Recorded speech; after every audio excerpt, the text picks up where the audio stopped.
Recip saws are now a very common tool out on site, but I'm old enough to remember when they first came out and they looked a lot different to this. This is a modern recip saw, very powerful, 36 volt from HiKOKI, and it's got a number of refinements which are important. The first thing that we're going to see is that it's got what we call a keyless blade change, which means that instead of having to use an Allen key, we simply flick the knob around at the front there and we can take the blade in and out. Now when you put the blade in, it's always best to just give it a little tug and make sure it's in there properly before you start off, because if it's not in there properly it can shoot across the room and injure somebody. So very simple little thing. The next thing you'll notice is that here on the back of the boot we've got a fence which is adjustable out the front. Now the great thing about having that adjustable fence there is that we can use a different part of the blade. So instead of, if you're cutting something like this metal, the blade cutting just on that single point, by extending the fence out there and locking it off, we're then using the end of the blade. Now when you're choosing a blade, there are different types of blade for different types of metal, and all manufacturers of recip saws have their own range of blades. To tell you the truth, a lot of them are made for them in the same factory. I wouldn't say that necessarily means that some aren't better than others, but there are respected makes around there and you'll soon get to know which blades give you the better value. Now, in order to get the most out of a blade, it's important to run it at the right speed. If you go and buy yourself a nice expensive blade and you go full pelt through the material, you sometimes find that it just burns the blade and you very soon find that it's blunt. So by selecting the speed, which in this case is down here, we can change the speed at which the saw operates and thereby optimize it for the particular material that we're cutting into. But you'll soon get to know which material requires which speed, but what I would say is probably start off slowly and work your way up. So we've got speed control, we've got a lock off on the trigger here to save us accidentally firing it up, we've got nice vibration cushioning on it, this rubber boot up the front, we've also got a degree of hand protection here, so we keep our hand behind there out of the way of the blade.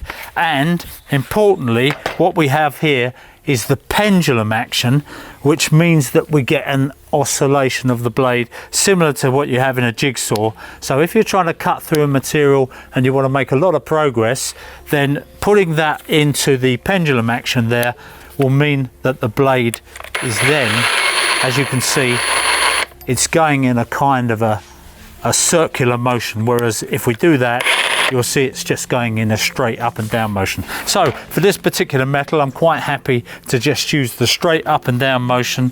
And what I would say is another way to make your blades last longer is to use a little bit of cutting fluid on the blade. If you're cutting metal, having that on the blade is a very useful thing. So we can start off nice and gently. We've got an easy start on this.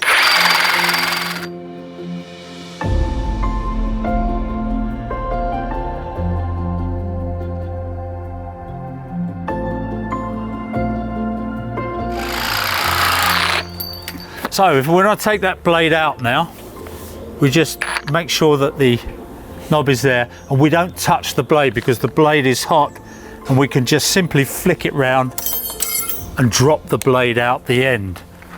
So in the range you can get dedicated wood blades, and you can even get blades for cutting into lightweight blockwork, masonry, that kind of thing, which is very useful if you're working in a house where you've got aircrete blocks.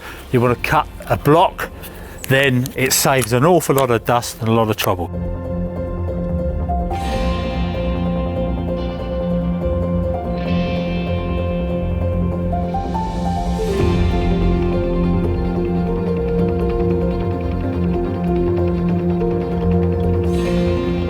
And just one more very important tip I'd like to give you is that you sometimes see people cutting with recip saws where they haven't got this fence hard against the thing they're cutting. Now, it's very important that you do that, because if you don't, you'll find that the energy of the saw is taken up by the blade moving. I'll give you an example of what that looks like here, but I have come across people who don't seem to have a lot of idea about how this saw works. And they will be cutting there.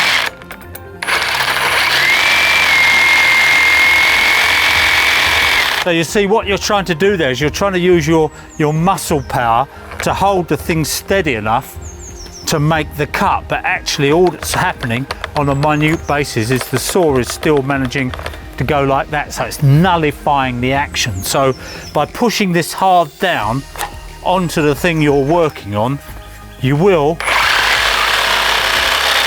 find that you can cut through. You can see how much faster that is to cut through.